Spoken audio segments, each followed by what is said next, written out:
What's up, my podcast listeners? This is your host, Rafal Matuszewski, and it's been a while since I did one of these videos, so I'm excited to get this episode underway.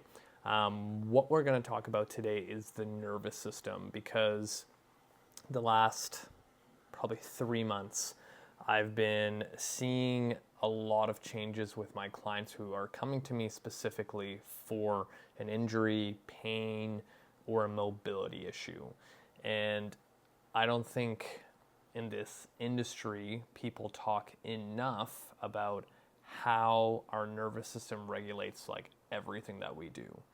And I'm going to bring up a few examples of people that I've worked with in the past or currently working with, and kind of showcase what their injury is or what they're dealing with, and how fast things like kin stretch can actually improve the state of your injury, aches and pains and things like that. Now, to kind of give some context, when I started this whole journey of kin stretch in the very beginning, I was looking for something that would make long-lasting change for my clients. Previously, I would go down the whole path of, functional training, corrective exercise, and things like that, foam rolling, and that kind of took me only so far. And I kind of hit this plateau with every single person, and I was trying to figure out, why is that happening? And then I stumbled upon the kin stretch system that Dr. Andrew Spina created. And it was the first time where I was like, this makes sense, the science is behind it, and why isn't everyone doing this? So when I started implementing just simple things like the CARS routine, pails and rails, and maybe some active range liftoffs, I saw a huge change in almost every single client that I trained. They all, one, felt their limitations, and second, they started feeling better. And if you've been following me for a while on Instagram or on my podcast, whatever it is, you know and understand that when it comes to training, we do a lot of external training, meaning we're using dumbbells and barbells and kettlebells for our training, and that primarily trains the musculoskeletal system. But when we go deeper within the connective tissue, where the deep stuff that surrounds our hip capsule, shoulder capsule, or any major joint, those are the things that get injured. Right? The moment you start going down a path of, say, training a lot of the musculoskeletal system, eventually you're going to hit a plateau, and then you're going to have to start finding things that you are weak at. And an example of that is, many guys out there who prefer to do upper body workouts tend to hit a plateau pretty quickly. But if they, say, just did legs a little bit more often, the thing that they don't train, they'll actually see progress a lot faster, rather than doing so many different training protocols on their bench press in hopes that they will place another 2.5 pounds on each side of the barbell. So I'm always looking for the things that people don't train so they can get better faster. And connective tissue stuff, no one ever trains unless they get injured. So what you need to understand is that when you hurt your shoulder, for example, the thing that gets injured is usually your rotator cuff and the deep tendinous structures surrounding your shoulder joint. When those things get injured, it doesn't matter how many different press variations you do, floor presses, dumbbell rows, or more pulling, that shoulder is going to hit its limit. And that's what I try to kind of communicate to clients, is that once you get an injury or a flare-up or something hurts, the tissue's capacity that used to be up here is now down here. And we have to find a stimulus that's just enough to push it back up. And what people don't understand is traditional strength conditioning workouts that everyone does, that's the stuff that's going to trigger that shoulder, that hip, that low back a lot faster than, say, doing some internal strength and conditioning stuff, which is kin stretch, because you have full control of the amount of intensity and force that you can put into those tissues. Whereas if I'm holding a 20-pound dumbbell, I am limited to that dumbbell's weight distribution into my body, and I have more room for error or something like that. So where am I going with this? Once you realize that the way to get better in training is to train the stuff you never train, because that's going to yield you the most results. It's just like when you have someone new coming to the gym and they start training, they start feeling better, they already feel stronger, their bench press goes up by like 50% because they've never trained before. So your body adapts to that stress really fast. It's the moment when your training age becomes a lot older, that's when things get a lot tougher. But this is where Kinstretch can kind of fit in beautifully when you are looking to kind of get to that next level or coming off an injury. So we're going to go back to this nervous system thing because I've been rambling for the last like 6 minutes about this. The nervous system regulates everything. When you feel tight in your hamstrings, for example, that is a result of your nervous system trying to protect you, because most likely you may have had some sort of low back pain in the past. So to prevent you from bending forward and triggering that pain, it's going to tighten up your hamstrings to make sure that when you do bend over, you don't go as far to the point of where, I don't know, your L3 gave out. So once you understand that we can actually manipulate and train the nervous system, because the nervous system's connected right to our connective tissue. So once you start understanding that when your brain creates a signal to create movement, when you look at traditional textbooks, it will tell you that the brain sends a signal and goes to the nerves of the muscle, and the nerves innervate the muscle to make the movement. But we have this, say, elbow joint that is connected to your bicep. And if you're thinking of doing the motion of a bicep curl, it's not brain to the muscle of your bicep, it's brain to the capsule of your elbow and also your shoulder to create the motion at your bicep to do this. So once you understand that, hey, if I have tennis elbow, maybe it would be smart to actually train the tissues of my elbow joint to ensure that it can get stronger, and then when I'm out of pain, I can, progress that progression where my elbow will never get injured because I can adapt to it. So if you go down the path of pain, and that's a huge topic, and there's a lot more smarter people than me to explain how the pain cycle works in our brain and how it affects everything that we do. But the major thing that I educate my clients about is that the moment you feel pain, say you rolled your ankle, your brain, and which is also connected to your nervous system, wants to prevent motion at the site of injury to protect you, which is an awesome mechanism if you really think about it, because it's injured, and it would be stupid of our human body not to have a mechanism to prevent motion in that area if it's injured, because we're going to just further break it apart. But once you understand that it does that, the first 24 hours, that's amazing. Yeah, like if you roll your ankle because you walk down the street and you fell off the curb, yeah, you don't really want to do that much to that ankle for the first 24 hours. But after 24 hours, when the swelling goes down and like things are starting to repair, you kind of want to add motion back to the area. But your brain doesn't understand that it's safe to do that yet. So if I can get someone in front of me as soon as possible after an injury, we can actually influence the tissue healing process to a point where that injury is probably not going to happen again, and then we can keep pushing that needle forward to make that tissue that much more resilient. So that's kind of like step number one.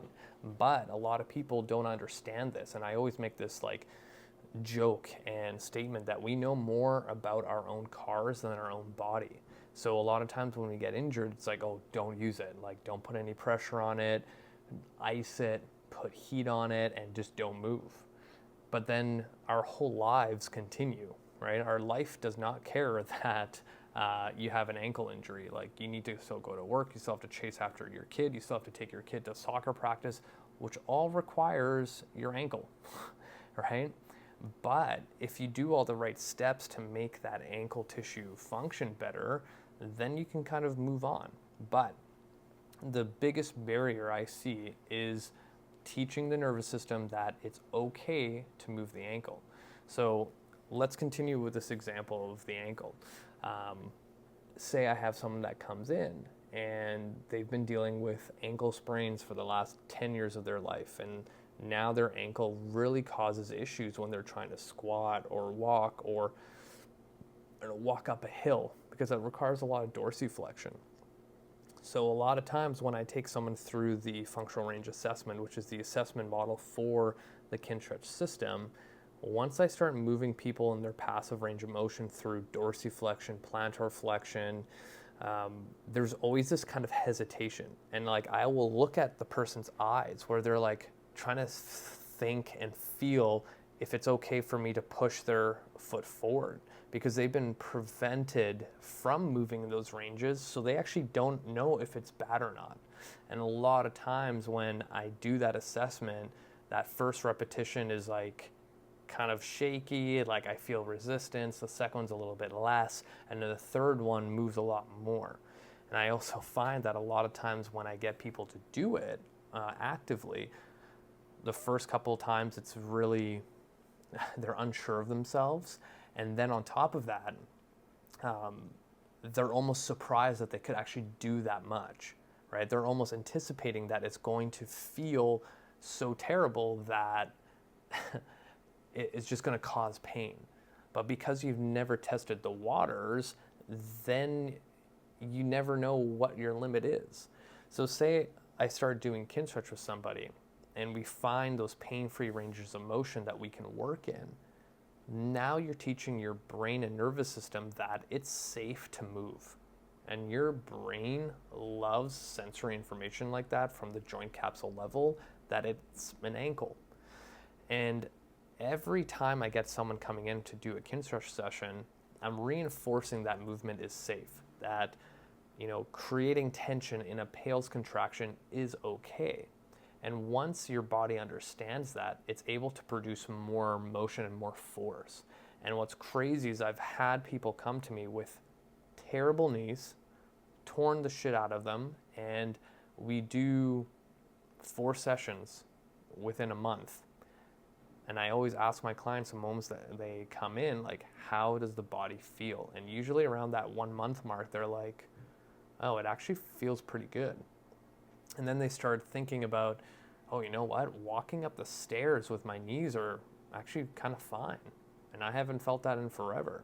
Or if I put them in a new Pales position for their knee, hip, whatever it is, they're just like, oh, like I'm surprised I can do that.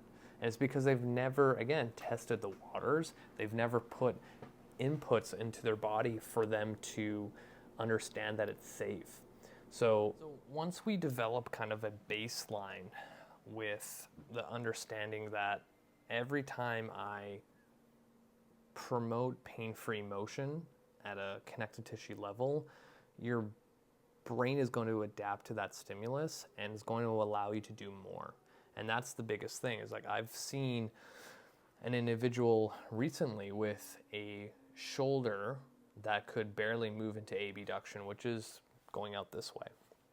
And after their 4th session, their shoulder's moving quite well. And the nice thing is when I do one-on-one Kinstretch with people, I'll always put them into their end range manually.